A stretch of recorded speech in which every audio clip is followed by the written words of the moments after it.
Hi everyone, Melissa here, CloudMom. So my fifth baby, and I know it seems a little nuts, but I'm having a really hard time going through and giving away her baby clothes. And I think that for a lot of moms, there's nothing that tears at the heartstrings more than the notion of giving away outgrown clothes. So I knew I had separation anxiety, but I didn't know that this extended to garments. And I just want to apologize to all my friends who have little girls and say, it's not that I'm selfish and it's not that I don't want your little girls running around in these clothes, because I do. It's really that it's just so hard for me to admit, as crazy as it seems, that I'm never going to have another baby.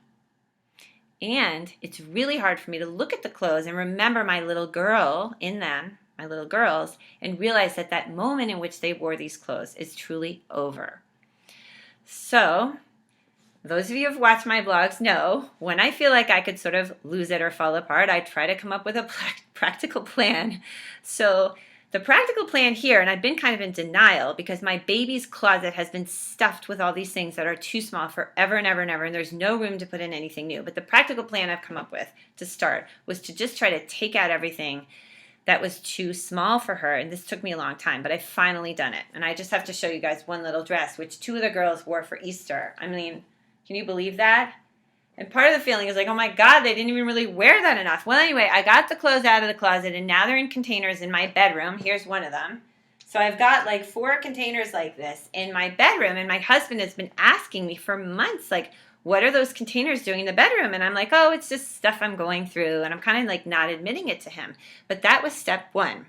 And step 2 of my little plan, and you have to tell me whether you have ideas for me that are going to help, is that at some point, and I'm hoping this happens before 2020, I'm going to go through and do the grandchildren test, i.e., is this a nice enough thing that I can see my eventual, hopefully, grandchildren wearing this thing? So I figure I'll probably get to the grandchildren test in around, 7 years. I don't even want to think about how old I'm going to be then. And none of my friends will probably be having kids. So I'll have to find some woman on the street who I don't even know and tell her that I've got all these great baby clothes. And does she want to take some of them? And by that point, they might be totally out of style. And I figure they'll smell like mothballs. Maybe she won't even want them. But if she does want them, I might have to say, listen, take them and use them. But when your baby's done with them, give them back. Just in case, because you never know. So as you can see, I'm having a major issue with this. So if anybody has any advice or they've been through this before and has some advice to give to me, I would really appreciate it. You can do so by commenting below. And thank you so much for joining CloudMom.com.